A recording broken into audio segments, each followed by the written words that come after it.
Эрүүл мэндийн сайд мөнх сайхаа чи төрийн өндөр албан тушаал ёс зүйтэй ажил хийж байгаа шүү. Чамайг шударга ажиллах байх гэж итгэж байлаа. Чиний хэлсэнчлэн 2 дахин хямд чанартай хавдрын юм оруулж исэн баримтаа дэлгэрээ. Би харин энд хууль журам зөрчиж гадны 5 үйлдвэрийн 23 төрлийн имийг ямар ч сонгон шалруулалтгүй оруулж ирсэн тухай баримтыг чинь би одоо дэлгэх гээд энэ бичлэг хийж байна.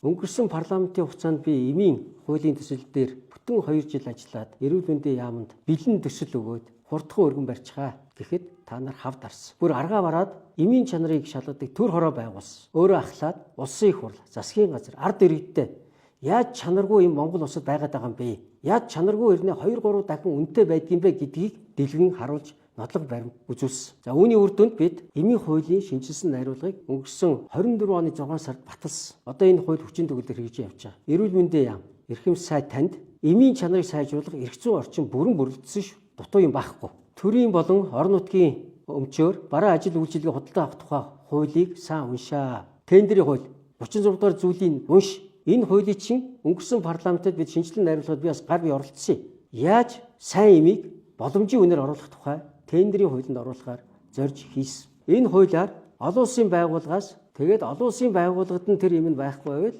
үйлдвэрлэгчтэй гэрээ хийх тухай заалт баг. Энэ хуулийг хийхдээ төрөвчөд зузаатгах гэж хэлээгүй шүү. Зовсон олон түмэнд имийг боломжийн үнээр чанартай байдлаар оруулж ирээр гэсэн болохоос таныг гадны улсын үйлдвэр 5 үйлдвэртээ очиж уулзаад үн тохироод бай гэж хэлээгүй шүү. Засгийн газрын гишүүн үйлдвэрлэгчтэй очиод уулзч яадаг ийм ашиг сонирхол зөрчил байж болдго юм уу? Бүр эмийн агентлаг нь хөөрхий засгийн газраас баталсан энэ тендерийн хуультай холбоотой 42 дугаар тогтооллын дагуу журмаа барих гад ЮНИСЕФ-тэй бүтэн 6 сар 24 оны 6 сар хүртэл хилцээр хийгээ явж байхад нь та болиулаад шууд гадны 5 үйлдвэртэй 23 төрлийн эмийн ямар нэгэн тендерийн үнийн харьцуултгүйгээр худалдаад авчдаг. 3 жилийн гэрээ хийсэн байна.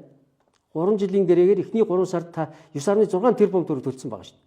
Даатгалын сангаас шүү дээ. Нөгөө их болдыг тэнд тавьчихсан. Яасан энэ гэрээгээ хийх гээд их болдыг тэнд тавьсан юм уу? За 3 жилийн гэрээ нийтдээ 120 тэрбум төгрөгийг хууль бусаар эм худалдаж аваад байдгийн байна л да. Тэгээ энэ ил гараад ирэхлээр төлбөр төлж хүн бүтгэдэг, харлуулах гэж оролддог, чиний хийж чаддаг наад технологи чи хүмүүс мэддэг болсон. Бид мэднэ. Энэ явахгүй.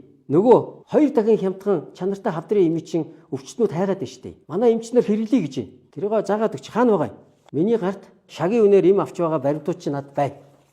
Эмийн үнийг хямдруулсан баримтаа ил гаргаарай, дэлгэрээ. Үзье. Би эмийн үнийг өсгөж зовсон иргэдтэй зовлон нэмсэн баримтуудыг чинь прокурорт өгнө. Тэгээ хуулийн байгууллагатай хоёул уулзъя. Мөнх сайхан чи жоохон хүн чанартай байгаа ч зовсон, зүдэрсэн хүмүүсийн зовлонгоор бити хөрөнгө мөнгө түнтийлгээд байгаа ч. Хүний өвчин зовлон дээр хувьдаа бизнес хийн. Эмчийнхээ эрх ашигыг өсөр хайн. Тэр бачулуу эмчийн ар гэрийнхэнтэй яасан муухай хандж байна? Яаж тэгж хэлж чадж байна? Яасан цэвдэг сэтгэлтэй? Одоо тэгээд би яах вэ гэд сууж идэг. Энийг би хэлээгүй шүү. Нэртэй төртөө сэтгүүлчд бичиж байна. Цэргээ хаяад явдаг генерал байхгүй шүү дээ. Чи тусалдгүй байж болно. Монголын эмч нар бид нар бачулууныгаа гаргаж явна харж байгаарай. Энэ газан бачулууны асуудал биш байхгүй юу? Эний ард зовсон зүдэрсэн эргэтэн шилжүүлэх суулга хүлээсэн олон түмэн бас зовсон өвдсөн хүмүүс хүлээж байна. Би ах хүний хувьд ангаах ухааны доктор ажилласан жил ахиу хүний хувьд бас чам зөвлөчий. Хүн бай. Эмчийн тангараа хэд дахин уншаатгаарай. Монгол улс хуультай шүү. Хүн биш хууль засагладаг арчилсан улс шүү. Энийг дахин сануулчих.